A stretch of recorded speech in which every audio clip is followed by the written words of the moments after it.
नमस्कार, मैं हूं आपके साथ अश्मिता सिंह राजपूत। आप सभी का बहुत बहुत स्वागत है मेरे पॉडकास्ट द अश्मिता में। आज हमारे साथ बहुत ही खास मेहमान मौजूद हैं जिन्हें आप एस्ट्रो अंकल के नाम से जानते हैं। मैं यहाँ पे बात कर रही हूँ विश्व प्रसिद्ध एस्ट्रोलॉजर, न्यूमरोलॉजिस्ट श्री गुरु पवन सिन्हा सर की। बहुत बहुत स्वागत है सर आपका। बहुत धन्यवाद, बहुत धन्यवाद। गुरुजी, हमारे जो दर्शक है बहुत दिन से इंतज़ार कर रहे थे कि आप हमारे साथ इस पॉडकास्ट में आइए और बैठिए और उन्हें बताइए कि इस साल का जो हिंदी नववर्ष है वो कैसा होने वाला है। देखिए, ये जो हिंदी नववर्ष अब शुरू होगा, जिसके राजा हैं बृहस्पति और जिसके मंत्री हैं मंगल और जिसके गृह मंत्री हैं चंद्रमा और जिसके खाद्य मंत्री हैं बुध, तो ये संवत्सर बहुत अच्छा नहीं है, रौद्र संवत्सर है। एक बात, दूसरी चीज़ इसमें 13 महीने, जेठ का महीना 2 बार लगेगा और इस संवत्सर में पूरा जो संवत्सर रहेगा इसमें बृहस्पति अतिचारी अवस्था में है और उधर शनि राहु और मंगल का भी योग बहुत अच्छा नहीं है, तो इसमें परेशानियां रहेंगी। तो जो लोग बहुत सोच समझ के और बहुत धैर्यपूर्वक अपना काम करेंगे वो तो सफल हो जाएंगे, वो तो बच जाएंगे। लेकिन जिन लोगों को क्रोध आता है, जिन लोगों में धैर्य नहीं है, जो जल्दी में कहीं इन्वेस्टमेंट कर देते हैं, उन लोगों को दिक्कत होगी। हालांकि धन की दृष्टि से ये संवत्सर इतना बुरा नहीं है, धन आएगा, लेकिन नौकरियों की दृष्टि से ये संवत्सर कोई बहुत बड़ा या कुछ नया वो नहीं कर पाएगा। तो लोग ध्यान से अपनी नौकरी करें, चाहे वो किसी भी पोजीशन में हो, लोअर एग्जीक्यूटिव पोजीशन पे हो, चाहे वो हाईएस्ट एग्जीक्यूटिव पोजीशन पे हो, उनको अपनी जॉब में बहुत ध्यान रखने की आवश्यकता होगी। जो लोग ट्रेडिंग करते हैं या प्रॉपर्टी में इन्वेस्ट करते हैं, वो अगर ध्यान से करेंगे तो लॉन्ग रन में जाके उनको फ़ायदा भी मिलेगा। तो ऐसा अगर वो इस संवत्सर का उपयोग करते हैं धैर्य से तो लाभ होगा। अच्छा, मंगल क्या है, रौद्र रूप दिखाएगा, गुस्सा आएगा, पब्लिक में धैर्यहीनता बढ़ेगी, तो उसमें थोड़ी सी समस्या उन लोगों को होगी जो छोटी छोटी सी बात पे गुस्सा कर जाते हैं या जो दाम्पत्य जीवन को अपने ठीक से नहीं चला पाते हैं, उनको तो थोड़ी सी ये दिक्कत होगी। तो ध्यान रखने की आवश्यकता है, धैर्य बढ़े, क्रोध ना हो, सोच समझकर निर्णय लें, जानकारी का अभाव ना हो, तो ये संवत्सर किसी भी व्यक्ति के लिए ठीक होगा। एक चीज़ मैं और कहना चाहता हूँ आपके माध्यम से कि जो मंगल की स्थिति है, ये स्थिति ऐसी है जो गर्मी करेगी, एसिडिटी बढ़ाएगी और उससे कुछ रोग बढ़ेंगे। तो बृहस्पति भी कंट्रोल नहीं कर पाएगा और उधर चंद्रमा, तो कहीं ना कहीं ऐसे रोग बढ़ सकते हैं जिसकी वजह से समाज में रोष हो, जिसकी वजह से स्किन की प्रॉब्लम्स हो, लिवर की प्रॉब्लम्स हो, न्यूरो प्रॉब्लम्स हो। तो थोड़ा सा ध्यान रख के अगर चलेंगे, हल्का अच्छा खान पान रखेंगे तो फ़ायदा होगा उनको।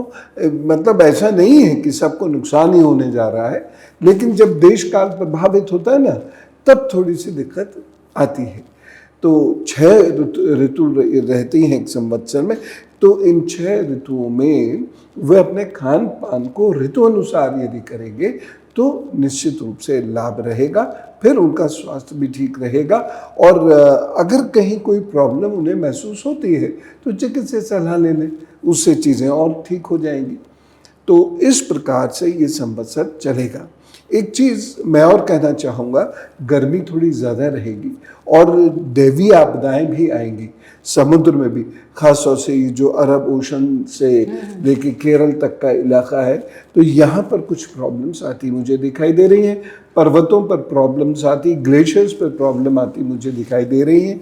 तो ये सबके लिए सोच के चलने वाली बात है। अब दैवीय आपदा में तो मनुष्य कुछ कर नहीं सकता और इतनी जल्दी तो कर नहीं सकता, लेकिन ये संवत्सर अवश्य बता जाएगा, हर एक को शिक्षा जरूर दे जाएगा कि हे मानवों, प्रकृति के साथ मिलकर चलो। प्रकृति का नुकसान करके चलोगे तो अल्टीमेटली प्रकृति तो भले ही बच जाए, तुम्हारा सत्यानाश जरूर हो जाएगा। गुरुजी ये बताइए कि ये जो नया वर्ष है, हिंदी नववर्ष है, इसमें जितनी भी राशियां हैं सभी जातक जो है परेशान है सोचकर कि हमारी राशि में क्या होने वाला है। ये सब लोग पूछ रहे हैं मुझसे कि आपसे ज़रूर पूछिए कि हर एक राशि के बारे में, कि वो ऐसा क्या कुछ उपाय करे, क्या संकट उनकी राशियों पे आने वाला है और क्या कुछ रेमेडीज़ बताएंगे जो उनके लिए बहुत फ़ायदेमंद होने वाला है। सभी राशियों के बारे में आप एक एक करके बता दीजिए। तो हम मेष राशि से शुरू करते हैं। मेष राशि के लिए थोड़ा सा मिक्स रहने वाला है। मेष राशि के लोगों को लाभ होगा, मैं ये नहीं कह रहा लाभ नहीं होगा, लेकिन चीज़ें स्लिप करेंगी हाथ से। तो अगर ये ध्यान से नहीं चलते हैं तब इनको दिक्कत होगी, लेकिन अगर ध्यान से चलेंगे तो इनको दिक्कत नहीं होगी। जो लोग नौकरी में, व्यवसाय में हैं या कॉम्पिटिटिव एग्जाम्स की तैयारी कर रहे हैं, बहुत मेहनत करनी पड़ेगी, धैर्य भी रखना पड़ेगा। अपने रिजल्ट्स का वेट करें, जल्दबाजी ना कर दें। अगर जल्दबाजी करें तो नुकसान होगा और क्रोध से बहुत बचकर चलना होगा, इस बात का ये ध्यान रखें। और वो चाहे ऑफिस हो, चाहे इनका बिजनेस हो या घर गृहस्थी हो, सभी जगह उनको ये ध्यान रखना होगा। थोड़ा रोग से मैंने जो कैलकुलेट किया है, थोड़ा रोग के लिए भी इनको सावधान रहने की आवश्यकता है। कोई रोग होगा वो एग्रीवेट हो जाएगा और खान पान की वजह से कोई रोग नया भी डेवलप हो सकता है, तो रोग का ध्यान रखें। और एक चीज़ और मैं कहना चाहूँगा कि बहुत सारे लोग जो मैरिज करना चाहते हैं, मैरिज के अच्छे समय भी निकलेंगे, ऐसा नहीं है कि नहीं निकलेंगे, लेकिन प्रेम संबंधों को यदि विवाह में ये परिणत करना चाहते हैं तो वहाँ इनको बहुत संघर्षों का सामना करना पड़ सकता है।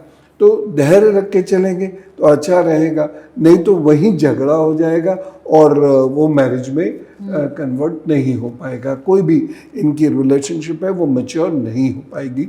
मेष राशि के लोगों को ये ध्यान रखना है। उपाय, अगर कहीं कोई परेशानी ये महसूस करते हैं तो बहुत सारे उपाय बनते हैं मेष राशि के लिए। जैसे गौ माता की सेवा करनी शुरू करें, अपनी माता की सेवा करनी शुरू करें, अपने पिता और घर के बुजुर्गों की सेवा करनी शुरू करें, तो मेष राशि को प्रॉब्लम नहीं होगी उससे। एक चीज़ मैं यहाँ ज़रूर कहना चाहूँगा, और ये मैं लगभग हर जगह कहता हूँ। लोग कहते हैं कि 12 राशियाँ हैं, मान लीजिए 12 करोड़ लोग रहते हैं इस देश में, तो एक राशि के 1 करोड़ लोग हो गए।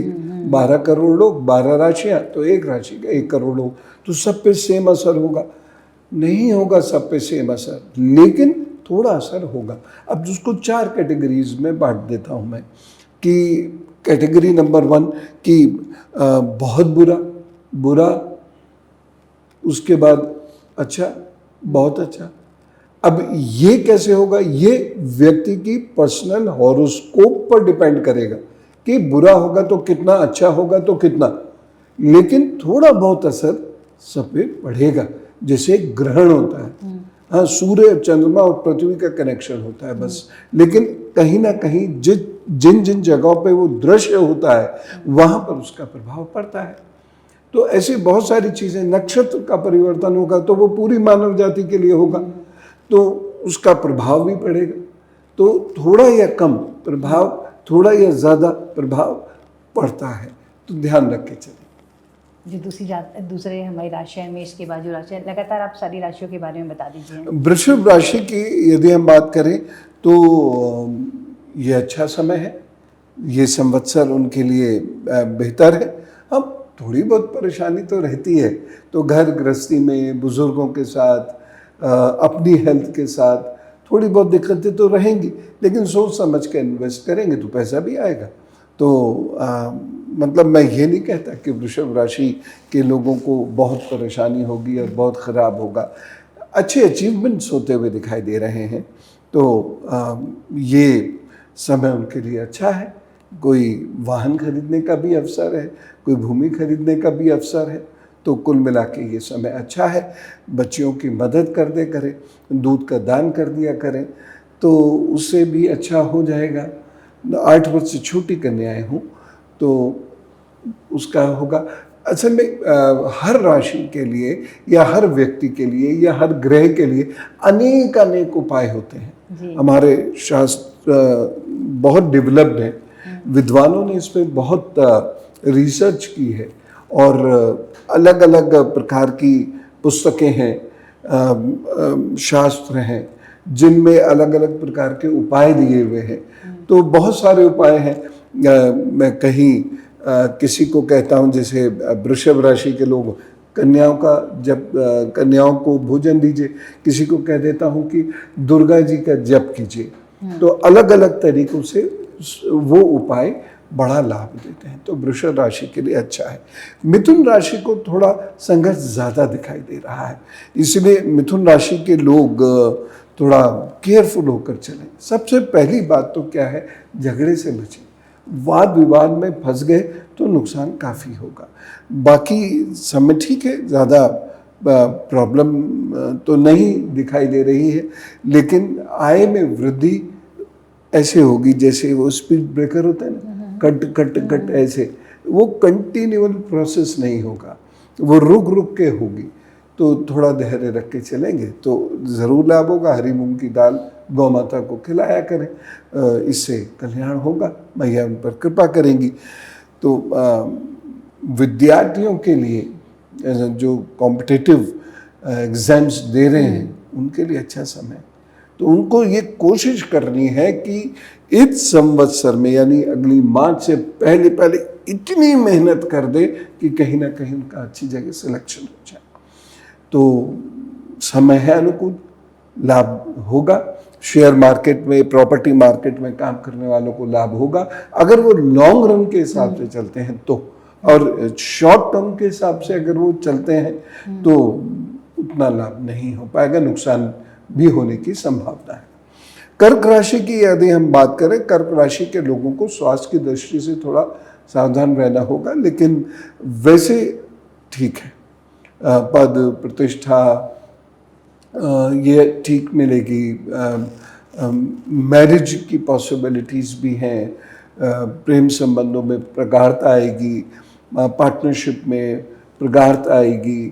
तो कुल मिला के कर्क राशि के लोगों को हेल्थ के अलावा और कोई कष्ट नहीं है। लेकिन ये फिर मैं कहूँगा कि इनको अपने दिमाग पर काबू रखना है ना। मूड स्विंग्स इनको प्रभावित करेंगे, और देखिए मूड स्विंग्स होता है तो अच्छा खासा टैलेंटेड व्यक्ति बेकार हो जाता है। तो मूड स्विंग्स का थोड़ा सा ध्यान रखें, क्रोध से बचें तो इनको लाभ होगा। तो जिस इष्ट की ये पूजा करते हैं वो इष्ट की पूजा करते रहें। यदि उनके गुरु हैं तो सफ़ेद रंग का एक धागा उनके हाथ से बंधवा लें तो बड़ा लाभ रहेगा। बाकी कर्क राशि के लिए है समय अच्छा। अब सिंह राशि की बात करें तो अक्टूबर नवंबर तक थोड़ी सी दिक्कत दिखाई दे रही है, उसके बाद समय ठीक होगा। लेकिन फिर भी मैं सिंह राशि के लोगों को इस बात को ज़रूर कहूँगा कि ऐसे परिणाम अच्छे नहीं मिलेंगे। मेहनत बहुत करनी पड़ेगी और क्रोध पर काबू करना पड़ेगा। सिंह राशि के लोगों को अपनी घर गृहस्थी का भी विशेष रूप से ध्यान देना होगा, नहीं तो घर गृहस्थी में भी झगड़ा हो सकता है, वहाँ प्रॉब्लम हो सकती है, तनाव हो सकता है। मुंह से कोई बात निकल गई, अपशब्द निकल गया क्रोध में, तो वो छोटी सी बात बहुत बड़ी बन जाएगी। तो वहाँ थोड़ा सा ये ध्यान रखें, सूर्य की पूजा करें, सूर्य की आराधना करें, अपने आप काम आगे होता बढ़ता रहेगा। और पानी खूब पिए, पानी खूब पिए, और चांदी के गिलास में पानी पीने को मिल जाए तो क्या कहने। ज़रूरी नहीं कि इसके लिए अगर वो अफोर्ड नहीं कर सकते हैं तो चांदी का गिलास खरीदें, लेकिन पानी खूब पिए तो भी इनको लाभ ज़रूर होगा। कन्या राशि की मैं बात करता हूँ तो कन्या राशि वो कहते हैं ना कि बंजर जमीन पर बारिश तो होगी, लेकिन कई दिन घटाएं छाती रहेंगी, फिर छटती रहेंगी, फिर छाएंगी, तब कहीं जाकर बारिश होगी। कहने का तात्पर्य ये है कि बहुत मेहनत करनी पड़ेगी, दौड़ भाग करनी पड़ेगी, लेकिन इससे उनको लाभ अवश्य होगा। मूंग की दाल ये खिलाएं, बच्चों की मदद करें, जो ज़रूरतमंद लोग हैं उनकी मदद करें, तो उससे फ़ायदा होगा। तुला राशि की यदि हम बात करते हैं तो तुला राशि के घर गृहस्थी बढ़ने के, मकान वाहन के अच्छे योग बनते हैं, लेकिन तुला राशि के लोगों को अपने घर के बुजुर्गों की सेहत का बहुत ध्यान रखना है। कोई भी दिक्कत हो, हम उन्हें तुरंत चिकित्सीय सलाह दिलवाएं, ठीक है, अन्यथा कुछ प्रॉब्लम बड़ी हो सकती है। तो थोड़ा सा ये तुला राशि के लोगों को ध्यान देना होगा। और जहाँ भी वो काम करते हैं या जो भी वो बिजनेस करते हैं, वो बड़ी मेटिकुलसली करें, वो एक एक पॉइंट पर काम करें, तब जाकर उनकी प्रतिष्ठा बढ़ेगी, अन्यथा प्रतिष्ठा को झटका लग सकता है। देखिए, वैसे भी नौकरियों की कमी तो है ही है, अब सरकार भी कितनी नौकरी देगी, और दूसरा AI वगैरह आ रहा है, तो ये बहुत सारी नौकरियों पे प्रभाव अपना डाल ही देगा, किसी भी तरीके से डाले, अब वो तो बात की बात है। लेकिन ऐसे में ये बहुत ज़रूरी है कि जो लोग हैं वो बहुत मेहनत करें। देखिए, when the going gets tough, the tough gets going. तो अब जब समय ख़राब होता है तो उन लोगों को समय का साथ मिलता है जो समय के अनुसार मेहनत करते हैं और धैर्य रखते हैं। परिणाम जो है ईश्वर हाथ, लेकिन मैं मेरा काम बढ़िया से करूँगा। तो तुला राशि को यही करना है, दूध का दान दें, गुरुओं की सेवा करें, बुज़ुर्गों की सेवा करें, स्त्रियों की सेवा करें, स्त्री हैं तो बुज़ुर्ग स्त्रियों की सेवा करें, तो उससे चीज़ें ठीक होंगी। वृश्चिक राशि के लोग गुस्से के चक्कर में, जल्दबाजी के चक्कर में अपना बहुत कुछ गंवा देंगे। तो वृश्चिक राशि के लोगों को ध्यान रखना है, भोजन का बहुत ध्यान रखना है और बहुत डिसिप्लिन रूटीन में रहना है, नहीं तो ये बीमार पड़ जाएंगे। अब ऐसे टाइम पर वो बीमारी इनको हिट करेगी जब ग्रोथ का समय होता है, तो थोड़ा सा ये ध्यान दें तो फिर ठीक हो जाएगा। तो मैं ये इस बात को कहूँगा कि ऐसा नहीं समय बुरा है, लेकिन इसके अच्छे परिणाम के लिए आपको बहुत काम करना पड़ेगा और स्वास्थ्य को ठीक रखना पड़ेगा। ख़ास तौर से हृदय की प्रॉब्लम, बोन्स की प्रॉब्लम, ब्लड सर्कुलेशन की प्रॉब्लम, सर की प्रॉब्लम, इसका विशेष रूप से ध्यान इनको रखना पड़ेगा। अगर हनुमान जी की पूजा करते हैं तो हनुमान जी की पूजा करते रहें, और नहीं तो चांदी की माला धारण कर सकते हैं, चांदी की माला धारण कर सकें। माला महंगी लगती है तो अनामिका में चांदी का तार पहन सकते हैं, और वो भी अगर दिक्कत में उनको लगता है तो नमः शिवाय का जप करते रहें, तो उससे लाभ होगा। धनु राशि की यदि हम बात करते हैं तो धनु राशि को ग्रोथ तो मिल रही है, लेकिन वो बहुत अटेंटिव रहेंगे तो ही फायदा है। जैसे शेयर मार्केट में नहीं होता है, 3 बजे कुछ स्थिति है, 3:10 पे कुछ और स्थिति है, तो ये अटेंटिव होकर यदि कार्य करेंगे तो इनको ग्रोथ मिलेगी। लेकिन स्वास्थ्य का इनको भी बहुत ध्यान देने की आवश्यकता है। शनि मंगल इनका साथ नहीं दे पाएगा, तो थोड़ा सा ध्यान रखें। विद्यार्थियों के लिए अलबत्ता ये अच्छा समय, 13 महीनों के अंदर कोशिश करें कि बढ़िया इंस्टीट्यूट में या कॉम्पिटिटिव एग्ज़ाम में अच्छा परफॉर्मेंस ये दें, तो सिलेक्शन होने के बहुत अच्छे चांसेस इनको मिलेंगे। चावल का, आटे का दान करते रहें, बस कोई भी परेशानी हो तो ये दान करें, नहीं तो हल्दी की माला लें, हल्दी की गांठ लें और उसको अच्छे से धो लें, जिससे वो कपड़े ना ख़राब करें, और उसमें पीला धागा बांधें और गले में धारण कर लें, बस हो जाएगा काम।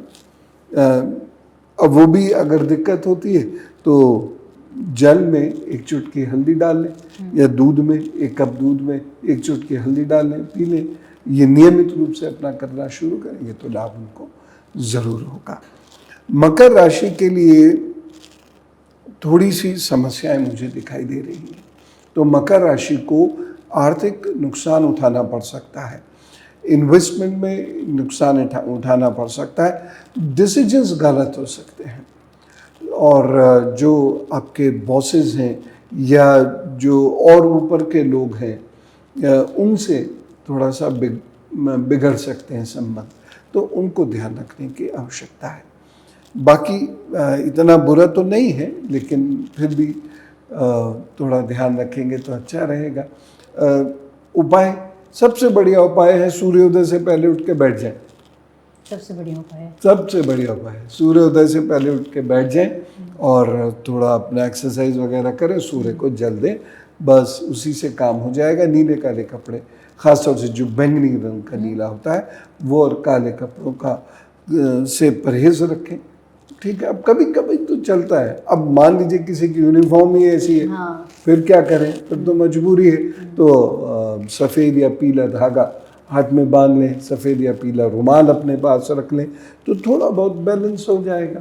तो इतना करने की कोशिश कीजिए, बाकी ठीक है। एक चीज़ में ज़रूर मुझे याद आई अचानक, मैं ये ज़रूर कहना चाहूँगा कि मकर और कुंभ भी, ये लोग टोने टोट के इन सब चीज़ों से दूर रहे।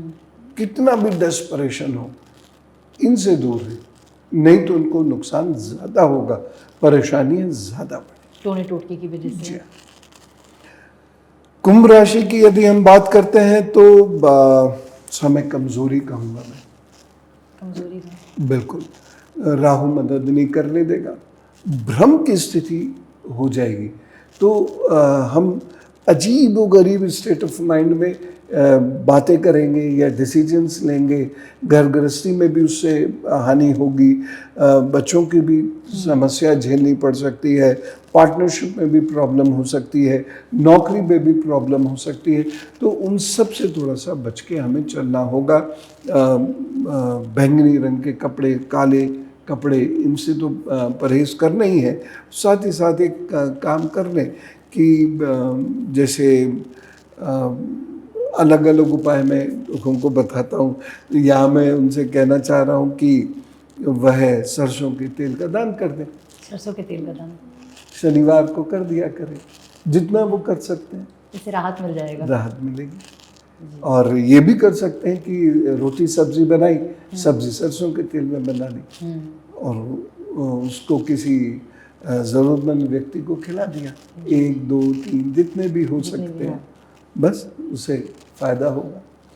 अब मीन राशि के लिए ये संवत्सर थोड़ा बेहतर है यदि अतिचारी है, यदि अतिचारी बृहस्पति है, लेकिन उसका संघर्ष अपनी जगह रहेगा, स्वास्थ्य की दृष्टि से भी, मानसिक दृष्टि से भी, लेकिन अचानक फ़ायदा होगा। तो अगर ये अलर्ट है तो इनको बहुत फ़ायदा होगा, और ये अगर अलर्ट नहीं है, लेड बैक एटीट्यूड है, कर लेंगे, वो वाली स्थिति है, तो उनको कोई लाभ नहीं होगा। चाहे वो विद्यार्थी हो, चाहे नौकरी करते हो या व्यापार करते हो, या इवन मार्केट में, शेयर मार्केट में हो, तब इनको लाभ नहीं होगा। तो अलर्ट रहें, दौड़ते भागते रहें, अपने आप को फिजिकली फिट रखने की कोशिश करें, हंसी मजाक करें और गुरु के सानिध्य में रहें।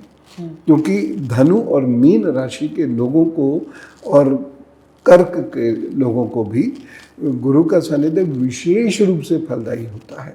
वैसे तो देखिए सभी को होता है, सभी को होता है, क्योंकि जिसको गुरु का प्रेम मिल जाए, हमने गुरु से प्रेम किया एक बात, गुरु ने अगर किसी से प्रेम किया तो उसका बृहस्पति तो अपने आप अच्छे फल देने लगता है, उसका चंद्रमा तो अपने आप अच्छे फल देने लगता है। और आप गलत रास्ते में जाएंगे भी ना तो वो कॉलर पकड़ के आपको ऐसे खींचेगा। ये धनु राशि में, मीन राशि में ये पहले से मतलब गुरु रहते हैं। जी हाँ, उनके स्वामी ही गुरु, इसीलिए वो वही उनको मतलब कमांड करते हैं। कमांड करें, उनको कमांड करने दें। अच्छा, क्योंकि जब वक्त खराब होता है ना, विनाश काले विपरीत बुद्धि, तो हर वो व्यक्ति जो हमारा भला सोच रहा है, चाहे स्ट्रिक्टली, जरा सा भी स्ट्रिक्टली सोच रहा है, हमें वो पसंद नहीं आता। हमको लगता है जो हम कर रहे हैं वही ठीक है। तो ऐसे में अपनी कमान सौंप दीजिए। अब मान लीजिए गुरु नहीं है तो घर के बुजुर्गों के हाथ में अपनी कमान सौंपी, अपने शिक्षकों के सलाह से काम कीजिए, तो अपने आप लाभ होना शुरू हो जाएगा। अनार के पेड़ की जड़ ने छोटी सी और उसे नारंगी रंग के धागे में बांध के गले में धारण करने बृहस्पतिवार को स्थितियाँ अच्छी होती हैं। गुरुजी, अब ये बताइए कि आपने इतनी सारी राशियों के बारे में बताया, उनके साथ क्या होने वाला है वो भी चीज़ें आपने बताई, रेमेडीज़ भी आपने दी, क्या उपाय जो है सरल उपाय करके वो अपनी ज़िंदगी को आसान कर सकते हैं।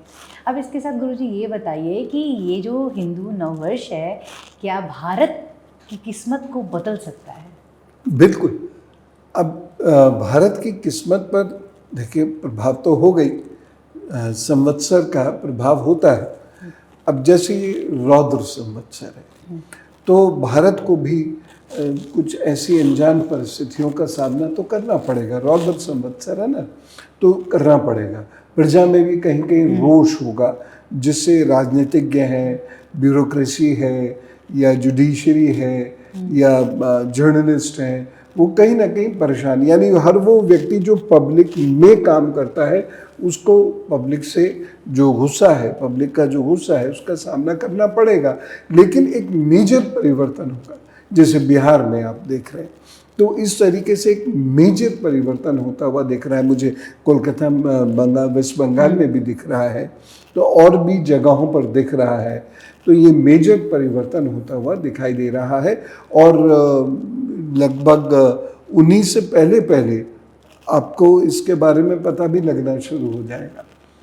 गुरुजी, ये बताइए, आपने अभी बिहार की बात की, बंगाल की बात की। अब बंगाल में दीदी का ही राज चल रहा है, दीदी ही सीएम, लोग कह रहे हैं कि सीएम वही बनेंगी। कई एस्ट्रोलॉजर ने इस चीज़ की भविष्यवाणी की है। मैं एस्ट्रो अंकल से जानना चाहती हूँ कि वो क्या प्रेडिक्शन करते हैं कि इस बार बंगाल में ममता दीदी आ रही हैं या फिर कोई और? हाँ, उसके बाद रिटायरमेंट होने वाला है उनका। इस बार आएंगी? इस बार कुछ कमज़ोर चांसेस है, जैसे पिछली बार मैंने कहा था वो आएंगे, लेकिन इस बार मैं उतने कॉन्फिडेंस से नहीं कह सकता कि वो आएंगे ही आएंगे, ऐसा नहीं।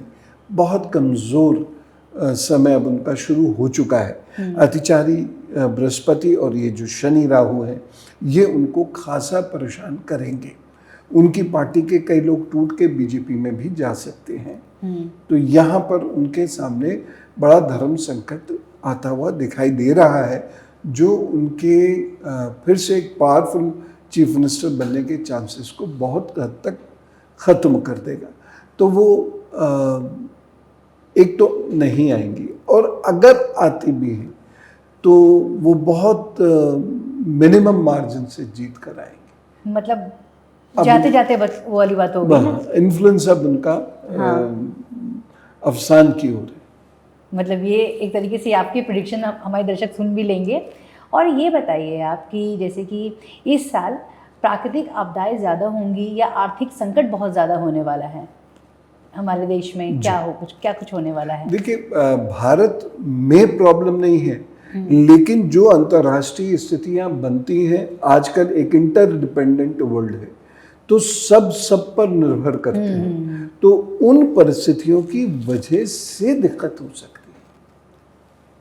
तो इस बार होगी चीज़ें, प्राकृतिक आपदाएं भी हैं, प्राकृतिक आपदाएं भी हैं, आतंकवादी घटनाएं भी हैं, युद्ध भी होगा। छोटा सा वैसे चल ही रहा है। हाँ, युद्ध चल ही रहा है। छोटा मोटा युद्ध हमारे पड़ोसी की तरफ से वो हमेशा गड़बड़ करता है। हम तो कभी लड़ते नहीं देखे। हम तो लड़ते नहीं। और वो गड़बड़ करेगा तो उत्तर तो अब सरकार देती है। अब बदला हुआ भारत है, इसमें कोई मतलब इस बार प्रेडिक्शन में ये मतलब तय है कि इस बार भी युद्ध होने ही वाला है। हाँ, उत्तर तो मिलेगा। अगर उसने कुछ गड़बड़ करी तो उत्तर मिलेगा उसको, लेकिन हमें तैयार रहना होगा उसके लिए भी और आर्थिक समस्याओं से जूझने के लिए भी। लेकिन हमारे पास एक अच्छी चीज़ क्या है इसमें कि हमारे पास एक करिश्मेटिक पर्सनैलिटी है हमारे प्रधानमंत्री के रूप में, श्री नरेंद्र मोदी जी के रूप में। तो उनका समय अपनी जगह ठीक है, ये उनकी स्ट्रेटेजी भी अपनी जगह ठीक है। तो वो चीज़ें हमको कहीं ना कहीं बचा ले जाएंगी। और दूसरी बात, विद्वानों की धरती है, संतों की धरती है, तो भारत को ऐसा बड़ा कष्ट, संत चाहे कहीं भी बैठा हो, उसकी जो ऊर्जाएं हैं वो दूर दूर तक काम करती हैं। तो भारत संतों की नगरी है, उसमें वो काम होंगे तो भारत बचेगा। अब एक समस्या जो मुझे दिख रही है कि आध्यात्मिक जगत में प्रॉब्लम्स आ सकती है। आध्यात्मिक जगत में तो इसमें मुझे लग रहा है कि ये ध्यान रखना पड़ेगा, क्योंकि हिंदू एक चीज में मास्टर है। ये ना, अगर कुल्हाड़ी इसके पैर पे नहीं पड़ रही होती तो कुल्हाड़ी पे पैर दे मारता है। आपस ही में लड़ पड़ते हैं, जातियों के आधार पर लड़ पड़ते हैं, पंथों के आधार पर, अखाड़ों के आधार पर, किसी भी आधार पर ये लड़ सकते हैं और आलोचनाएं कर सकते हैं। तो ऐसे संत जो बड़े प्रतिष्ठित हैं, जिनको सब मानते हैं, अब उनको सामने आकर और सारी चीजों को बैलेंस करना पड़ेगा। नहीं तो ऐसे लोग जो बाहर के समाज के लोग हैं वो संतों पर उंगलियां उठाने शुरू कर देंगे, शास्त्रों पे उंगलियां उठानी शुरू कर देंगे, मंदिरों पे उंगलियां उठानी शुरू कर देंगे, और उससे नुकसान सनातन संस्कृति का होगा। हम ये भी नहीं समझ पाते कि हम अपने स्वार्थ के चलते साधु संत और समाज, आश्रम, मंदिर, शास्त्र, इतिहास, इस पर उंगली उठा रहे हैं, लेकिन इसका फायदा कौन उठा रहा है? हमको तो मिल नहीं रहा। इसका फायदा विदेशी शक्तियां उठा रही हैं, इसका फायदा विधर्मी उठा रहे हैं। ये हम कभी नहीं सोचते। इस संवत्सर में ये सोच ले तो अच्छा है, नहीं सोचेंगे तो ये जो राष्ट्रवाद, देशभक्ति का ये जो जज्बा संतों ने जगाया है, ये कमजोर पड़ने लगेगा। यहाँ संतों की बात हो रही है, उंगलियां उठाने की बात हो रही है। गुरुजी, एक बात बताइए कि अभी सोशल मीडिया का दौर चल रहा है, इसमें हर दिन हर नया नया पॉडकास्ट, हर रील्स नए नए आते हैं, नए नए एस्ट्रोलॉजर जो है आ रहे हैं और भविष्यवाणी करके जा रहे हैं, और कुछ लोग तो ऐसे उपाय बता रहे हैं जो कि कोई आम इंसान उस चीज़ को फॉलो नहीं कर सकता है। वश में करना किसी को या फिर संमोहित करना, बहुत सारी बातें आ रही हैं। तो इस एस्ट्रोलॉजी को गुरुजी आप कैसे देखते हैं? सिरे से खारिज करता। किसी को वश में करने के लिए व्यवहार अच्छा हो, किसी को वश में करने के लिए आपकी ग्रोथ अच्छी हो, ये दो चीजें हैं तो ठीक है। यह तीसरी चीज आती है प्रेम। लेकिन ये सारी प्रैक्टिसेस के लिए थोड़ी है। ये तंत्र जो शिवजी ने दिया है, शिवजी ने तो किसी को बस में नहीं किया। तो ये अनुयायी जो धर्म चलाते हैं ना, ये बहुत घातक सिद्ध होता है। हमें कोई जरूरत नहीं है, और मैं आपके माध्यम से ये कहना चाहता हूँ, लोग इस सब से बचें। कोई किसी को वश में नहीं कर सकता। अगर मान लीजिए किसी पे कोई ऐसी बड़ी विद्या है भी, तो वो लंबे समय नहीं चलती है, वो उसके बाद से मन टूट जाएगा। फिर क्या? फिर पैसा भी गया और हिस्सा भी गया। तो इन सब चक्रों में ना पड़े। लोग उपाय में भी सर ये बता रहे हैं, शराब दारू पिलाना, इस तरीके की जो है बातें कर रहे हैं एस्ट्रोलॉजी में। बेवकूफ है पूरे, मतलब ये लाइन लगा हुआ है, पूरे एस्ट्रोलॉजी का पूरा लाइन लगा हुआ है। और आपको सर इतने सालों का प्रैक्टिस है, जिस तरीके से आपको लोगों ने चाहा है और आपकी हर एक चीज़ को लोग मानते हैं, और यहाँ पे इस तरीके की एस्ट्रोलॉजी देखने के बाद तो मुझे लगता है, और मुझे लगा कि ये क्वेश्चन मुझे आपसे करना चाहिए कि इस तरह की एस्ट्रोलॉजी को आप किस तरीके से देख रहे हैं और दर्शकों को क्या कहिएगा? बेवकूफ़ी कर रहे हैं। जो एस्ट्रोलॉजर ये कह रहा है कि शराब पियो, देखिए शराब एक ऐसी चीज़ है कि वो इतनी नहीं रहेगी, वो बढ़ती चली जाएगी, फिर घर गृहस्थी उसकी बिगड़ेगी। तो वो लाभ हो रहा है कि नुकसान हो रहा है? ऐसा कौन सा शुक्र है जो चावल के दान से ठीक नहीं हो सकता, 8 वर्ष से छोटी बच्चियों को भोजन देने से ठीक नहीं हो सकता, दुर्गा जी की आराधना से ठीक नहीं हो सकता? ये क्या लोग घटिया बात कर रहे हैं? शराब देवी देवताओं को आप शराब चढ़ाइए, इनको ये चढ़ाइए, इनको वो चढ़ाइए, इस तरीके की चीज़ जो है सोशल मीडिया पे चल भी रही है, लोग उसको देख रहे हैं और शेयर भी कर रहे हैं। यही तो समस्या यही है कि लोग उसे देख रहे, जो ज्ञान है उसे नहीं देख रहे। जो ज्ञान दे रहा है, खुले हृदय से जो ज्ञान बांट रहा है, जो आपको सही मार्ग दिखा रहा है, उससे तो उसे नहीं देख रहे आप। लेकिन ये जो ऊट पटांग बातें हैं उसे देख रहे हैं, क्योंकि हमें खुद नशा करना है, इसलिए हमने एक रास्ता ढूंढ लिया। और ये दुखद स्थिति है, क्योंकि ज्योतिषी कोई सामान्य व्यक्ति नहीं है। ज्योतिष विधा जो है ये कोई सामान्य विधा नहीं है, ये बहुत बड़ा विज्ञान है। ज्योतिषी एक वैज्ञानिक है और साथ ही साथ मनोवैज्ञानिक भी है। ज्योतिषी एक आध्यात्मिक व्यक्तित्व भी होता है। तो जिस पर इतना बड़ा दायित्व है समाज का, वो इतनी खोखली बातें कैसे कर सकता है? ये परेशानी है, बहुत बड़ी दिक्कत है। लोग समझेंगे कब, मेरी समझ में नहीं आता। और इसीलिए बहुत सारे फ्रॉड्स भी आ जाते हैं। यही विडंबना है, यही विडंबना है।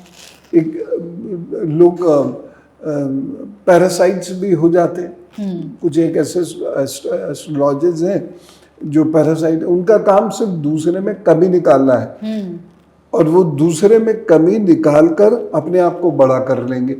एक एस्ट्रोलॉजर को पता होना चाहिए कि उसका सूर्य चंद्र की स्थिति क्या है। उसे ये पता होना चाहिए कि दशम भाव लगने की स्थिति क्या है। वो क्या दूसरे में बुराई निकाल के अपना काम चला लेगा? दुकान वो कितने दिन चलेगी? बंद हो जाएगी। तो शॉर्ट टर्म हो गया एकदम से, शॉर्ट टर्म है। तो ज्योतिषी ये सब काम ना करें तो अच्छा है। कुछ ऐसे ज्योतिषी हैं जो कहते हैं कि ये अज्ञान मैं समाप्त कर दूंगा। कैसे कर देंगे? ज्ञान तो आप तो खुद अज्ञान फैला रहे हैं, क्योंकि एक घंटे की वीडियो में आपने 1 मिनट 30 सेकंड काटे, 30 सेकंड का वीडियो एडिट करके आपने किसी को बदनाम करना शुरू कर दिया। और लोग उसे देख के बड़े खुश हो गए, क्योंकि लोगों को निंदा पसंद है, आलोचना पसंद है। उन्हें सात्विक व्यवहार नहीं चाहिए, वो उसे देख रहे हैं। लेकिन ज्योतिष के जो उपाय हैं, देखिए वो बहुत सरल है, बहुत सरल है, और हर व्यक्ति उसे कर सकता है। और ज्योतिष आपको भक्ति मार्ग पर ले जाता है, भगवान से जोड़ता है, सांसारिक जगत में आपको कामयाब बनाने में मदद करता है। ऐसा नहीं केवल ज्योतिषी से ही आप कामयाब होंगे, कृपा तो ईश्वर की ही चाहिए, लेकिन वो मदद करता है। ईश्वर तक ले जाएगा कौन? तो वही तो ले जाएगा।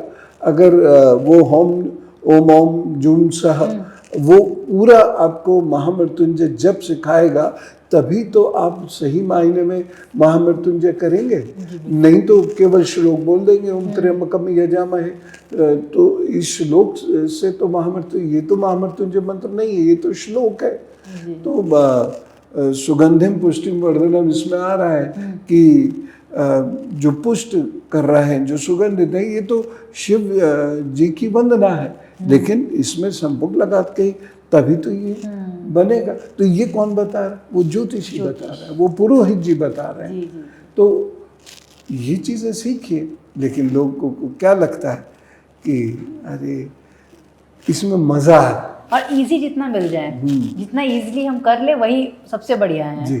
तंत्र मंत्र लोग दे रहे हैं आजकल इस तरीके के, और लोग उसको फॉलो भी कर रहे हैं। हाँ। गुरु जी, ये बताइए कि आप मुझे मिले हैं, और मैं सोचती हूँ कि कुछ प्रेडिक्शंस हमारी आज की राजनीति के बारे में कर लेते हैं, हमारे देश के प्रधान। अब ये बताइए गुरु जी, आप बैठे हैं और आपसे हम प्रेडिक्शन ना करवाए हमारे देश की राजनीति के बारे में, तो थोड़ा सा मुझे भी खराब लगेगा, क्योंकि आज का मौका बहुत खास है। तो मैं चाहती हूँ ये बताइए, हमारे देश के जो प्रधानमंत्री हैं श्री नरेंद्र मोदी जी, उनका वर्चस्व जो है कब तक बना रहेगा? अमूमन सभी जो एस्ट्रोलॉजर वो तो कह रहे हैं कि वो बहुत लंबे काल तक चलने वाले हैं, उनका वर्चस्व बना रहेगा। अब आप क्या सोचते हैं, ज़रा आप हमें बताइए। देखिए, उनके व्यक्तित्व में करिश्मा है, और उस करिश्मे से वो ये प्रयत्न तो अवश्य करेंगे कि तीसरी टर्म भी भाजपा को मिले। और ये बात सही है कि श्री मोदी जी का नाम या चेहरा आता है तो लोगों का गुस्सा भी एकदम शांत हो जाता है, लोग प्यार करने लगे उनसे। तो वो ये तो है कि तीसरी टर्म अपने चेहरे के आधार पर निकालने की, जीतने की कोशिश करेंगे। लेकिन उसके बाद ही इसी संवत्सर में आप देखेंगे कि ऑल्टरनेटिव फेज पर चर्चाएं शुरू हो जाएंगी। और ये चर्चाएं जो हैं, ऐसा नहीं कि ये पब्लिक डोमेन में जाके होंगी और इसमें मनमुटाव होगा, ये अंदर खाने क्या होगा ये तो किसी को भी नहीं पता। लेकिन ये हस्तांतरण वह स्वयं अपने सामने ही कराएंगे। और ये भी उसमें संभव है कि वो कोई कड़ा कदम उठाना उनको पड़े इसी संवत्सर में, जो देश के लिए, समाज के लिए आवश्यक हो, ऐसा कड़ा कदम भी वो उठा सकते हैं इसी नववर्ष में, इसी नववर्ष में। लेकिन फिर भी वह किसी को ट्रेनिंग देना शुरू करेंगे ज़रूर, और चाहेंगे किसी व्यक्ति को, वो कौन होगा अलग बात है, लेकिन वो चाहेंगे कि अब मेरे बाद ये व्यक्ति देश सरकार की कमान संभाले। योगी जी का नाम आ रहा है पीएम की लिस्ट में कि अगले जो पीएम बनने वाले हैं योगी जी बनेंगे, उन्हें भी लेकर लोग बहुत तरीके की भविष्यवाणी कर रहे हैं। गुरुजी आप क्या कहते हैं? देखिए, योगी जी में जो भाव है, योगी जी में जो टैलेंट है, और ख़ास तौर से इस टर्म में जो उन्होंने अपनी चीफ मिनिस्टरशिप में जैसे जैसे काम किए हैं और चीज़ों को समझा है, आर्थिक जगत की चीज़ों को भी समझा है, विदेश भी वो गए हैं, तो इससे एक बहुत सकारात्मक संकेत तो मिलता है। लेकिन उनके सीनियर्स भी अभी हैं, है ना, तो मुझे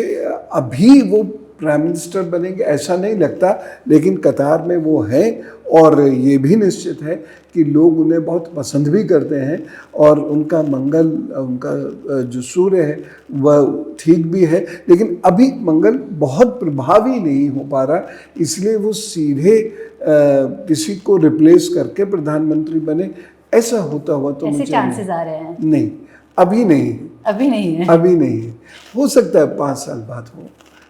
क्योंकि देखिए अगर कोई सोच रहा है, दर्शक ही हमारे हैं या फिर जो हमें जनता जनार्दन है, वो ये सोच रही है कि अगर नरेंद्र मोदी सर के बाद अगर कोई पीएम बनता है तो उनकी आंखों के सामने एक ही छवि आती है, वो योगी जी की छवि आती है। बिल्कुल, और युवा भी उन्हें बहुत बहुत प्यार करते हैं, और उन्हें पता है कि अगर उनकी सरकार आती है तो बुलडोजर वाली सरकार आ जाएगी और न्याय जो है हमें संग संग मिलेगा, हर एक चीज़ की सुविधा मिलेगी। तो ये तो आपकी प्रेडिक्शन से हम इंतजार करेंगे कि कब वो समय आएगा। हालांकि अभी हम नरेंद्र मोदी जी के काल को ही इंजॉय कर रहे हैं और सभी लोग उन्हें बहुत सम्मान देते, प्यार करते हैं। अब ये बताइए, थोड़ा सा हट के अब यहाँ पे प्रेडिक्शन कर लीजिए, जिस तरीके से गोल्ड और सिल्वर के जो प्राइस है बहुत तेजी से बढ़ रहा है, तो क्या लगता है कि ये कब रुकेगा और या फिर बढ़ेगा? अभी तो और बढ़ेगा, अभी और बढ़ेगा। इस साल गोल्ड, सिल्वर, कॉपर तीनों नया स्केल सेट करेंगे, नया रिकॉर्ड सेट करेंगे, तो ये तो बढ़ेगा। इन्वेस्टमेंट करना सही रहेगा?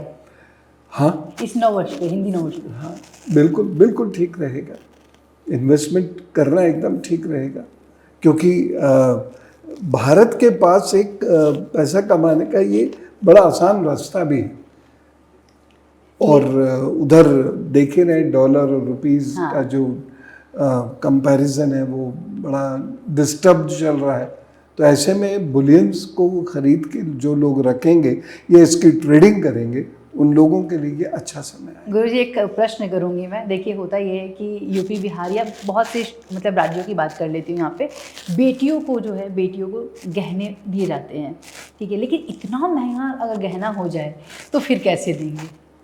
ये फर्क पड़ा है पिछले 3-4 सालों में, क्योंकि बेटियों के जीवन को सुरक्षित करने के लिए गहना ही दिया जाता है, सोना ही दिया जाता है। अब वो बड़ा मुश्किल समय आ गया है जब बेटियों को माँ बाप कुछ नहीं दे पाएंगे। बिल्कुल, 3-4 साल में हुआ है कि जहाँ पर 4 गहने 5 गहने तक लोग देते थे, वहाँ वो 1 या 2 दे पा रहे हैं, तो फर्क तो आ गया है। ये फर्क अभी बढ़ेगा। हाँ, बस ये कि इन्वेस्टमेंट करना सही रहेगा इस टाइम पे। जो इन्वेस्ट करते हैं उन लोगों के लिए ठीक रहेगा। शेयर मार्केट के लिए, हाँ, शेयर मार्केट में भी फर्क पड़ेगा, और कुछ शेयर्स बहुत अच्छे जाएंगे, जैसे ऑयल से रिलेटेड है, एजुकेशन से रिलेटेड है, मेडिसिन से रिलेटेड है, आईटी सेक्टर से रिलेटेड है, ये शेयर्स, या कागज़ से रिलेटेड शेयर्स हैं, ये शेयर्स अच्छे रहेंगे।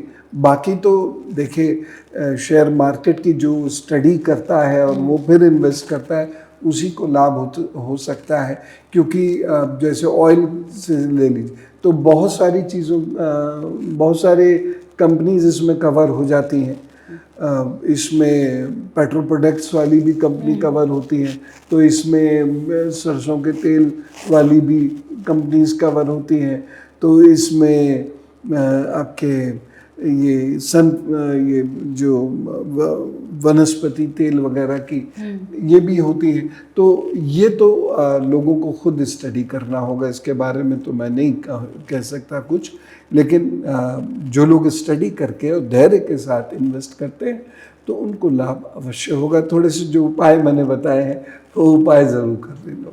अब ये बताइए गुरुजी कि घर में सुख समृद्धि लाने के लिए वो कौन सा छोटा उपाय कर ले जिससे हमारी ज़िंदगी जो है पूरी तरीके से बदल सकती है? एक तो घर में अंधेरा ना रहे, लाइट्स जो है शाम होते ही वो जले। दूसरा, संध्या पूजा घर में अवश्य होनी चाहिए, यानी संध्या दीपक अवश्य जले, घी का दीपक जले।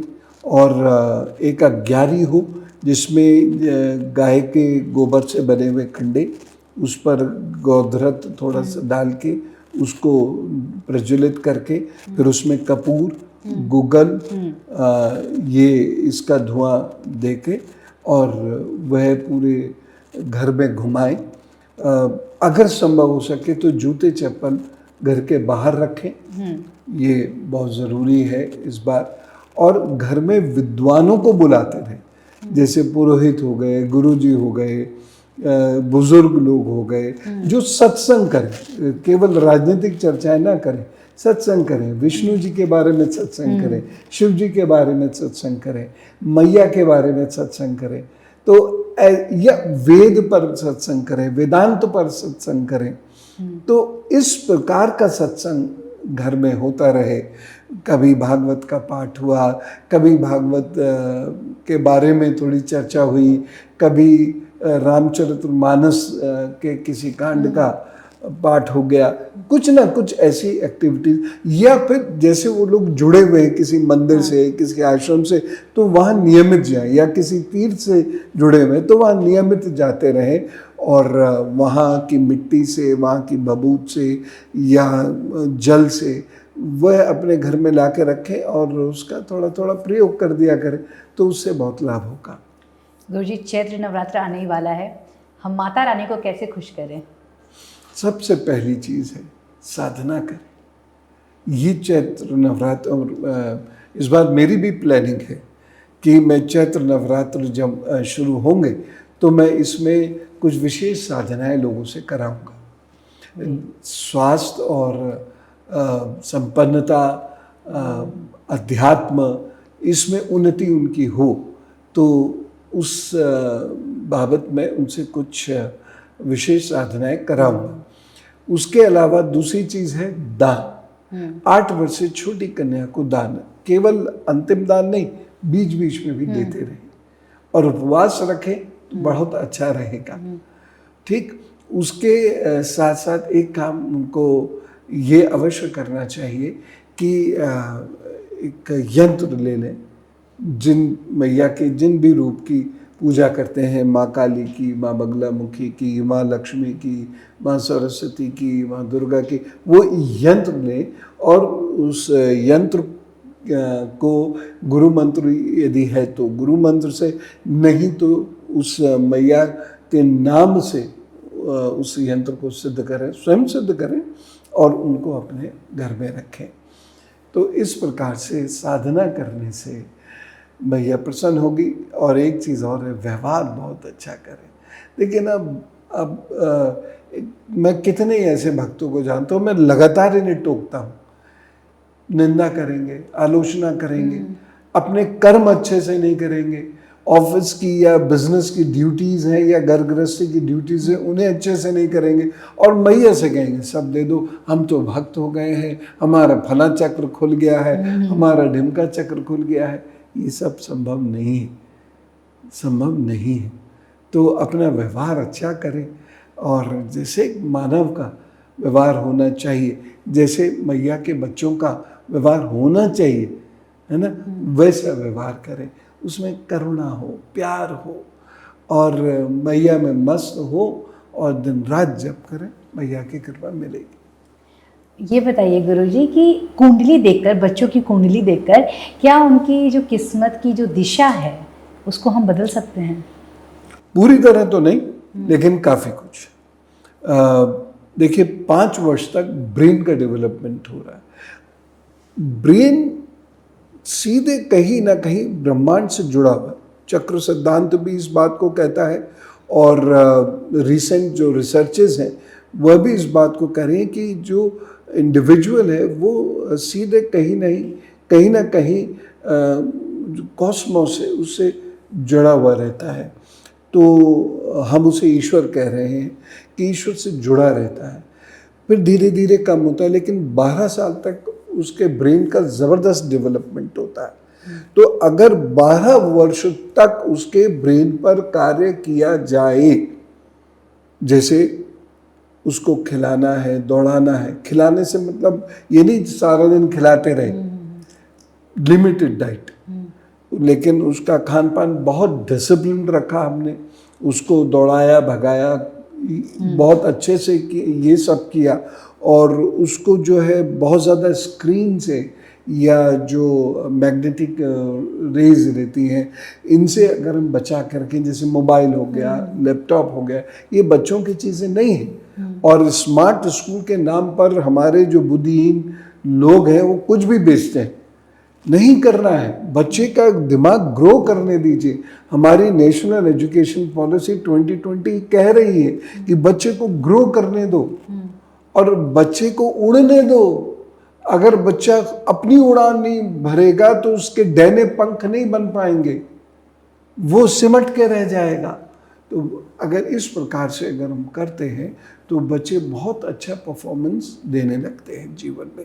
तो अच्छे भोजन से हेल्थ अच्छी होती है, मन भी अच्छा होता है, खेलने से एनर्जी आती है, एक्टिविटी लेवल अच्छा होता है, और पूजा पाठ उसको ज़रूर करें जिससे स्पिरिचुअल कोशेंट उसका जो है वो बढ़े, आध्यात्मिक ऊर्जा उसके अंदर आए, तो वो जीवन में अच्छे रिजल्ट्स देगा और सामंजस्य बिठाकर चलाने लगेगा अपने और अपने परिवार के, अपने मित्रों के बीच में। एक और बात बताइए, ये मिथ है या क्या है, आप बताइएगा, ट्रूथ है कि बच्चों की जो कुंडली होती है उन्हें ज्योतिषाचार्य को नहीं दिखानी चाहिए? नहीं, गलत है। हाँ? पैदा होते ही दिखाना चाहिए भाई, मुहूर्त नहीं निकालते हैं। वही तो, बिना कुंडली देखे तो मुहूर्त निकलेगा। लोग तरह तरह की बातें करते हैं, और हाथ दिखाने वाली भी बात कि हाथ भी नहीं दिखाया जाता है। नहीं, ऐसा कुछ नहीं है, बिल्कुल पहले ही दिन 0 कहते हैं कि किस्मत छीन लेते हैं। कोई किसी की किस्मत नहीं छीन सकता है, सही बात है। ना किसी को कोई दे सकता है, सही बात वो सिर्फ ईश्वर है जो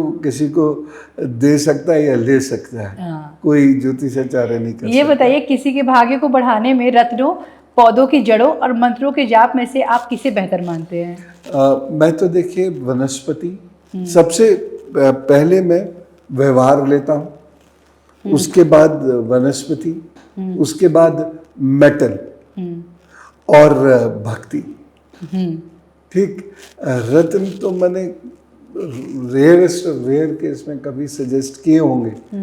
तो हर एक अपना अपना इंटरेस्ट है, मेरा इंटरेस्ट इधर है।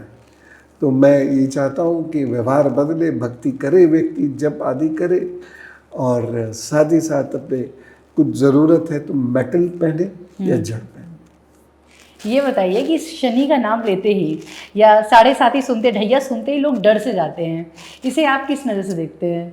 बेवकूफ़ी है, क्यों डर रहे हैं? वही किसी को रंग से राजा बनाती है 7:30 ढैया, तो ऐसा नहीं है।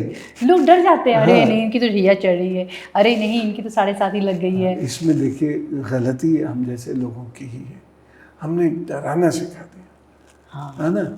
क्यों डराना?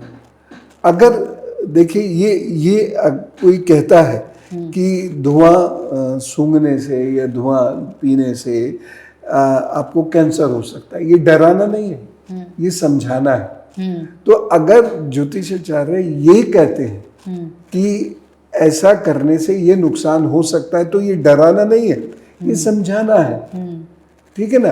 क्योंकि एक विज्ञान है, तो विज्ञान तो हर प्रकार की बातें करेगा। वो क्यों किसी को खुश करने के लिए नाराज या दुखी या डराने के लिए कुछ बात कहेगा? वो तो जो he'll call spade a spade, वो तो अपने सत्य का वर्णन कर देगा, वो तो डराना नहीं है। लेकिन कोई चीज नहीं होने के बावजूद उसको ये कह देना मर जाओगे, ये सब नहीं करना चाहिए। ज्योतिष और ज्योतिषी दोनों अध्यात्म के बहुत करीब हैं, और ये थोड़ा सा भी प्रयत्न करे तो ये ईश्वर के करीब है। तो उन लोगों को हिम्मत और बल देना है, लोगों को तरीके बताने हैं जैसे डॉक्टर करते हैं, और तब हम अपने दायित्व का निर्वहन कर पाएंगे। वैसे ही लोग मंगल और मांगलिक दोष को भी लेकर डरे रहते हैं, तो इसे आप किस नजर से देखते हैं? देखिए, मांगलिक दोष अगर है तो विवाह में दिक्कत तो आएगी, और जितना प्रबल है, मैं तो साफ कह देता हूँ, जिसकी कुंडली में बहुत प्रबल मंगल दोष है ना, मैं कहता हूँ विवाह क्यों करना, समाज का काम करो, साधु जैसा जीवन जियो, क्योंकि अगर तुम संसार में चले भी जाओगे तो वहाँ रोज झगड़े होंगे, कलेश हो गई होगा। और दूसरी चीज़ हेल्थ पॉइंट ऑफ व्यू से, अगर मंगल मैच नहीं हो रहा तो जो RH फैक्टर है ये भी मैच नहीं होगा, संतान होने में दिक्कत होगी, मन के मिलने में दिक्कत होगी। एक जो है ट्रैक्टर का पहिया होगा, दूसरा जो है स्कूटर का पहिया होगा, मैच ही नहीं हो पाएगा। तो ये डर की बात नहीं है, ये मिलान की बात है, इससे बचना है। जो गड़बड़ हो सकती है उससे बचना है, तो उसमें एक तरीका तो है कि हम मिलान कराने से लोग क्या समझते हैं कि अब 100% मिलान हो गया है या मिलान ठीक हो गया, अब कोई दिक्कत नहीं होगी। ऐसा नहीं है, मिलान के बाद भी दिक्कतें होंगी, बस उसके हल हमें पता होगी। जैसे मान लीजिए किसी बिटिया का विवाह किसी बेटे के साथ हो रहा है, तो हमने मिलान कराया, और मिलान करा के ये पता चला कि बेटे को खाने का बहुत शौक है, तो अपनी बिटिया से कहा कि यही चीज़ें बनाना सीख ले, क्योंकि वैसे भी दिल के रास्ते मुंह के रास्ते तो दिल तक पहुंचने के लिए मुंह को साधन बना लेगी बिटिया, उसको बढ़िया बढ़िया भोजन मिलेगा तो वो गुस्सा नहीं करेगा। तो इस प्रकार से चीज़ें समझ में आने लगती हैं, उसके रोग क्या हो सकते हैं। वैधव्य योग तो नहीं है, अब किसी बेटी की वजह से कोई नहीं मरेगा लड़का, किसी लड़के की वजह से कोई बिटिया नहीं मरेगी, लेकिन प्रॉब्लम्स होंगी। एक और चीज़ होता है गुरुजी कि जब किसी को मांगलिक दोष होता है और शादी करवानी होती है तो लोग कहते हैं आंशिक दोष है, बहुत कम है, तो किसी पेड़ से या किसी बिल्ली से किसी भी चीज़ से मतलब विवाह करवा के फिर शादी करवाते हैं, तो वो क्या सही है? देखिए, इसमें मैंने कई बार एक्सपेरिमेंट किए और उसके रिजल्ट तो पॉजिटिव मिले। ये अजीब सी चीज़ है, मैंने तो डेवलप नहीं की, ये मैंने कहीं पढ़ा था, बहुत वर्ष पुरानी बात है, और इसके रिजल्ट्स तो मिले। अब जैसे कुंभ विवाह है, किसी बेटी के भाग्य में 2 विवाह का योग है, तो कुंभ के साथ एक विवाह करा दिया, उसके बाद गड़े को तोड़ दिया। बहुत सारे लड़कों के किस्मत में भी होता है, तो वो गणपति जी का या तो यज्ञ कर लें मोदक से, और नहीं तो अब वो कुंभ विवाह क्यों नहीं करते, ये मेरी समझ में नहीं आया, कर उन्हें भी लेना चाहिए क्योंकि बात तो दोनों के लिए है ना। सेम बात है। हाँ, तो ऐसा तो है नहीं कि लड़का है तो उसको ये चीज़ प्रभावित नहीं करेगी। तो ये एक तरीके से बचने के लिए एक तरीका हमने खोजा, हमारे विद्वानों ने खोजा, हमारे ऋषियों ने खोजा, और इसका उपयोग किया तो काफ़ी हद तक ये बात ठीक निकली। लेकिन अगर किसी की लग्न कमज़ोर है, लग्नेश कमज़ोर है, और ऐसे में मंगल 7वें 8वें भाव में है, तब आप कुछ भी कर लीजिए, फिर कोई फ़ायदा नहीं है। कोई फ़ायदा नहीं। अच्छा, ये बताइए गुरुजी कि आजकल जैसे कि लोगों का विवाह नहीं हो रहा है, बहुत लंबे समय तक लोग इंतज़ार कर रहे हैं, माँ बाप भी बहुत परेशान है कि हमारे बच्चों की शादी नहीं हो रही है, और लड़के तो कुछ ज़्यादा परेशान है, लड़कियाँ ही नहीं मिल रही हैं तो आप क्या कहिएगा? लड़कियाँ ही नहीं मिल रही हैं। ये स्थिति वैसे ही है कि गरीबी देश में बहुत है, लेकिन कारें बहुत बिक रही हैं। तो लड़कियों को लड़के नहीं मिल रहे हैं और लड़कों को लड़कियां नहीं मिल रही हैं, जबकि दोनों कुंवारे हैं। अब बन जा रहा है मैट्रिमोनियल साइट, और यहाँ ये बन जा रहा है अब इनको मिलाने के लिए। देखिए, एक्चुअली क्या है कि बच्चे पढ़ते हैं, बच्चियाँ पढ़ती हैं, बच्चियाँ भी अपने पैरों पे खड़ा होना चाहती हैं और खड़ी हो रही हैं और बहुत अच्छा काम कर रही हैं। तो उसमें तो फिर लेट तो वैसे ही हो जाता है, 25-26 साल तो पढ़ते और नौकरी में सेटल होते होते लग ही जाता है, तो उसमें फिर थोड़ा सा टाइम लगता है। दूसरी जो चीज़ है वो ये है, चाहे बेटियां हों या बेटे हों, अब डरने लगे, क्योंकि जिस तरीके से शादियां कानून की चौखट पर पहुंच रही ये थोड़ा ठीक नहीं है। डिवोर्स के मामले में सर बहुत बहुत बहुत ज़्यादा हो रहे हैं। तो डर लगने लगा है, इस वजह से भी थोड़ा प्रॉब्लम्स बढ़ रही हैं। गुरुजी के वो कौन से उपाय होंगे जिससे रिश्ते जो है सुलझ जाएंगे, डिवोर्स के जो इतने केसेस फाइल हो रहे हैं वो नहीं होंगे? दोनों लोग जाए बरगद के पेड़ में, मंगलवार के दिन 1 चम्मच कच्चा दूध डाल दिया करें, साथ जाएं साथ आएं। और दूसरा, एक ऐसी धरती जहाँ पे कोई जाता आता नहीं है, तो वहाँ पर जो कांच होता है, थोड़ा सा कांच अच्छे से पीस कर दोनों लोग मिलके थोड़ी मिट्टी खोदें 4 इंच के करीब, और उसमें वो डाल दें, उसे प्लेन कर दें। ईंटों का दान कर दें, लाल ईंटों का दान कर दें, लाल पेंट का दान कर दें। इस प्रकार से अगर वो कार्य करते हैं तो फिर लाभ होगा। अच्छा, हम लोग बहुत बचपन से सुनते आ रहे हैं कि सेम गोत्र में शादियां नहीं होती हैं। अगर लड़का लड़की सेम गोत्र में है तो शादी नहीं होती है।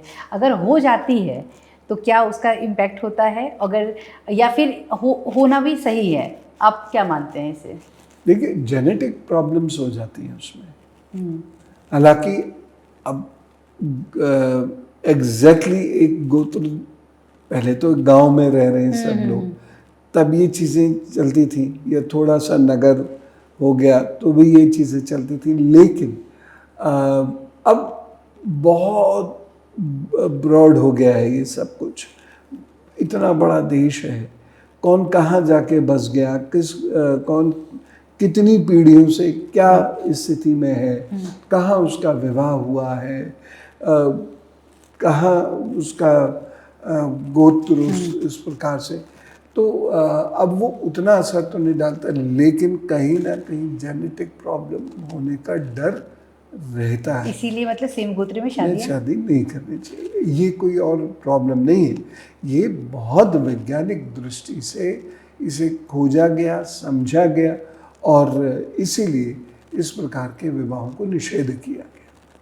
कुछ ज्योतिष लोग हैं और भयंकर भयंकर भयंकर ये शब्द यूज़ कर रही हूँ मैं, भविष्य बालिका का नाम लेकर लोगों को डरा रहे हैं। अब आप क्या कहिएगा? देखिए, एक पुस्तक लिखी है, उस पुस्तक का अध्ययन करें, और पुस्तक का अध्ययन करके लोगों को बता दें, जो उसमें लिखा है बता दें। ऐसे उस पुस्तक में कुछ अच्छी बातें भी तो लिखी होंगी ना। लोग डरा इतना रहे हैं, लोग समझा कम रहे हैं, लेकिन डरा बहुत रहे हैं जी। तो बस वो एक प्यार से समझाना है कि देखिए, ये चीज़ है, ये प्रॉब्लम तो होगी, बस ध्यान से चलना। सड़क पे जा रहे हैं आप, बहुत ट्रैफिक है, एक्सीडेंट हो सकता है, ध्यान से चलना, मोबाइल देखते हुए मत चलना, अलर्ट रहना है, दाएं बाएं देखकर तब रोड क्रॉस करना। इस तरीके से बताना चाहिए हमें, ना कि सड़क पे गए तो मर ही जाओगे, ऐसा कहना। ये होने वाला है, ये होकर रहेगा। तो भविष्य बालिका के बहुत सारे ऐसी भविष्यवाणियां हैं जो सही सिद्ध हुई हैं।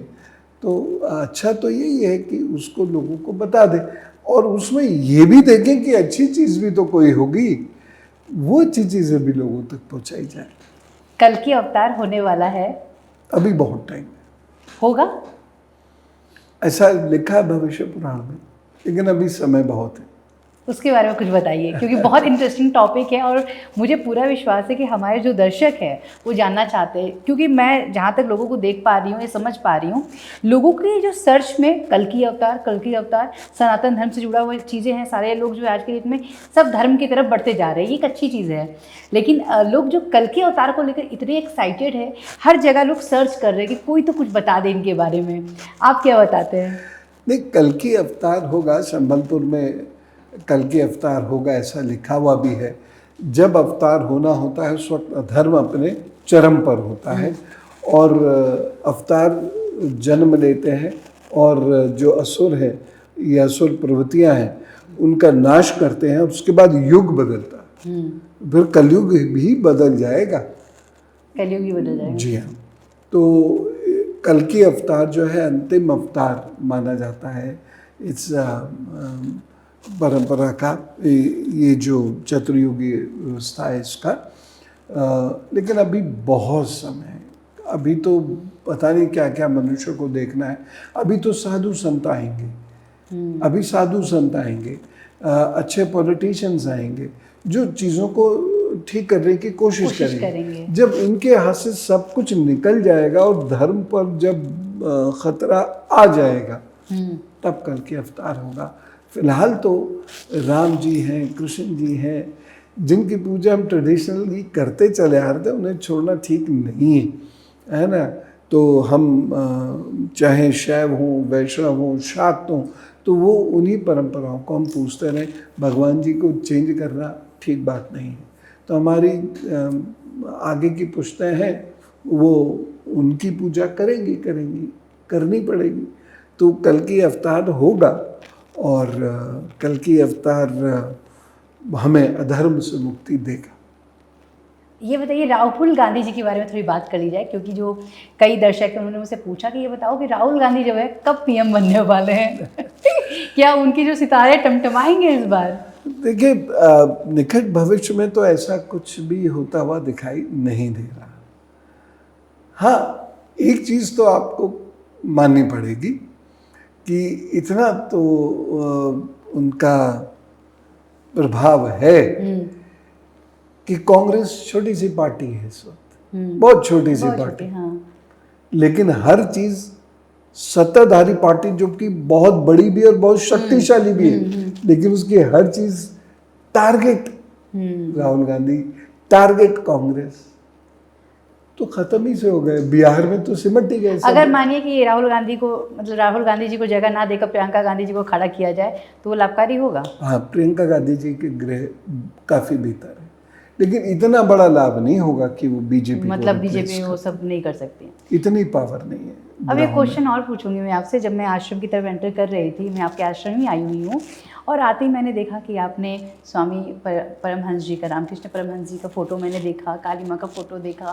तो कुछ उसके बारे में बताइए कि आप उन्हें अपने स्वामी मानते हैं, पूजा करते हैं, क्या चीज़ें हैं, थोड़ा बताइए हमारे दर्शकों को। हम उन्हीं को अपना गुरु धारण करते हैं, उन्हीं की जो शिक्षाएं हैं, प्रयास रहता है कि गुरु की शिक्षाओं पर ही चला जाए और उनके जो भाव थे, भावनाएं थी, लक्ष्य था, उसी लक्ष्य पे काम किया जाए। तो उनको पढ़ते लिखते हैं, रोज़ शाम को पढ़ते हैं, रोज़ सुबह शाम पूजा आती होती है उनकी आश्रम में। तो स्वामी रामकृष्ण परमहंस जी हैं, माँ शारदा देवी जी हैं, तो नियमित रूप से इनका आशीर्वाद मिले ऐसा प्रयत्न करते हैं। वहीं बैठ के ध्यान होता है। मैंने आश्रम में ध्यान की परंपरा को ज़्यादा महत्व दिया बजाय कर्मकांड की परंपरा के। तो युवा शक्ति जो वहाँ बैठती है, बड़े लोग भी आते हैं, बुजुर्ग लोग भी आते हैं, और उनको अच्छा लगता है ध्यान करके। क्योंकि जैसे मेरी एंट्री हुई, मैं जब एंटर कर रही थी अंदर, एक अलग सा ऑरा, एक शक्ति की अनुभूति होना, वो सारी चीज़ें मैंने महसूस की। और मेरे पतिदेव भी आए थे, वो भी यही बात बोल रहे थे। तब तक मेरी नज़र शक्ति की तरफ पड़ी और मैंने कहा ओ, ये तो ऐसा लगा कि मैं दक्षिणेश्वर काली जी के उनके ही आसपास पहुंच गई हूँ, ऐसा मुझे प्रतीत हुआ, ऐसा ही मुझे फील हुआ। मैंने कहा मैं ज़रूर आपसे पूछूंगी, आप दक्षिणेश्वरी काली जी की, मतलब कभी ऐसा हुआ कि उनके बारे में आपके ज़हन में कुछ आया हो, उनकी छवि, ऐसे कुछ? मेरे ही साथ नहीं हुआ, यहाँ जो लोग रहते हैं उनमें से बहुतों के साथ हो चुका है कि उनको अद्भुत रूप से उनके दर्शन हो रहे हैं। तो ये एहसास केवल मेरा ही नहीं है, यहाँ आने जाने वालों का भी है और यहाँ जो नियमित रहते हैं उनका भी है। और शनिवार को माँ काली की उपासना यहाँ पर होती है 8 बजे से, तो और प्रतिदिन होती ही है। दुर्गा मंदिर आपने देखा होगा, मैया दुर्गा। हाँ। और वहाँ तो जाकर बैठ के स्वयं को याद ही नहीं कर सकते आप, बस मैया में ही पूरा समर्पण हो जाता है, खो जाते हैं। तो निराकार ध्यान मंदिर भी है जहाँ निराकार उपासना है, वहाँ सिर्फ ओम है और आप अपने ही भीतर के ईश्वर को जगाकर उसके दर्शन कीजिए। नारायण मंदिर है श्री राम जी का, श्री कृष्ण जी का, बाबा विराजते हैं, ऊपर मैया है, नीचे विधर बाबा भी है, तो वो विराजते हैं यहाँ पर। और सभी लोग उनको जल अब से अभिषेक करते हैं प्रतिदिन और प्रार्थना करते हैं। महाशिवरात्रि का पर्व हम इसलिए बहुत धूमधाम से मनाते हैं और सावन में कांवड़ भी लेके जाते हैं। ये युवा शक्ति कांवड़ लेके जाती है जिसको लोग क्या क्या कह देते हैं। तो और फिर श्री गुरु कुटीर तो है ही है, तो वहाँ आप दर्शन करेंगे, वहाँ बस 1 मिनट बैठ जाइए शांति से, उसके बाद वो नहीं उठने देंगे। कोई ऐसा चमत्कार जो आपके जहन में जिंदगी भर आपको लगता है कि आपको याद रहेगा, कभी आप भूल नहीं सकते हैं? रोज देखते हैं हम तो 5 चमत्कार रोज, मैं सच में आपको बता रहा हूँ, रोज 5 चमत्कार देखते हैं हम। तो ऐसे तमाम है, किसी को संतान होनी ही नहीं थी, 2 हो गई।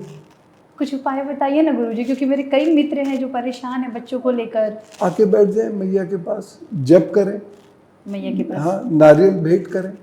कितने लोग ऐसे हुए जिन्हें लोग अगवा करके, बच्चे ऐसे कि जिन्हें अगवा करके ले गए या वो घर से भाग गए। हमसे पूछा क्या करें, मैंने कहा एक नारियल लीजिए, उसमें फोटो चिपकाइए बच्चे का और कलावे से बांध के मैया के चरणों में रख छोड़ जाइए, आ जाएगा। हाँ, लौट आए बच्चे। बताइए, माँ की महिमा है, ये शक्ति है। एक भी केस ऐसा नहीं है जिसमें ना आया हो। जिसने अब जो यहाँ रह के पढ़ते हैं, देखिए कर्म अपनी जगह, भगवान भी प्रसन्न तभी होते हैं जब व्यवहार और कर्म अनुकूल हो। तो जो लोग यहाँ आते हैं, दर्शन करते हैं, फिर अपना कर्म करते हैं, ऐसा हुआ ही नहीं मैंने कि किसी को असफल होते हुए देखा, है ना। डिजर्व भी नहीं कर रहे हैं, मैया दिए जा रही है। क्योंकि मेरा ये मानना है कि यदि हम मैया के रास्ते पे चल रहे हैं, जो वो हमसे करवाना चाहती हैं यदि हम कर रहे हैं, तो फिर वो हमें अकेला नहीं छोड़ेंगी। माँ तो माँ होती हैं, वो बिल्कुल नहीं छोड़ेंगी। गुरुजी, बहुत अच्छा लगा आपके साथ पॉडकास्ट करके, बहुत सारी बातें हमें पता चली और मुझे पूरा विश्वास है हमारे दर्शकों के लिए भी बहुत फ़ायदेमंद होने वाला ये हमारा पॉडकास्ट, और आपके उपाय भी। बहुत बहुत शुक्रिया गुरुजी। और आपके माध्यम से एक चीज़ और कहना चाहूँगा मैं कि लोग से निवेदन है कि वो आश्रम ज़रूर पधारें, और मुझसे मिलने के लिए नहीं, मैं तो कुछ चीज़ नहीं, सादा सा व्यक्ति, वो मैया के दर्शन करें, नारायण क्षेत्र के दर्शन करें, यहाँ गुरु कुटीर के दर्शन करें और ध्यान साधना करें, बाबा का अभिषेक करें, ध्यान से ध्यान के लिए बैठ जाएं, बैठ के मंत्र का जप करें, जिस मंत्र का वो जप करते हैं उसी मंत्र का जप करें। ये, और यहाँ तो कुछ भी कोई प्रसाद आदि की फॉर्मेलिटी भी नहीं है कि कहीं जो बड़ी सी माला फूलों की लेके आनी, कोई नहीं। जैसे माँ के घर आए वैसे आप आके बैठिए, अपने आप समझ में आएगा कि मैया किस प्रकार से केयर करती हैं। तो ये मैं आपके माध्यम से सबको बात पहुँचाना चाहता हूँ। बिल्कुल, लोग ज़रूर आएंगे।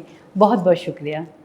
जिन्होंने हमारे चैनल को अभी तक लाइक शेयर सब्सक्राइब नहीं किया, फ़ौरन कर लीजिए। बहुत बहुत धन्यवाद।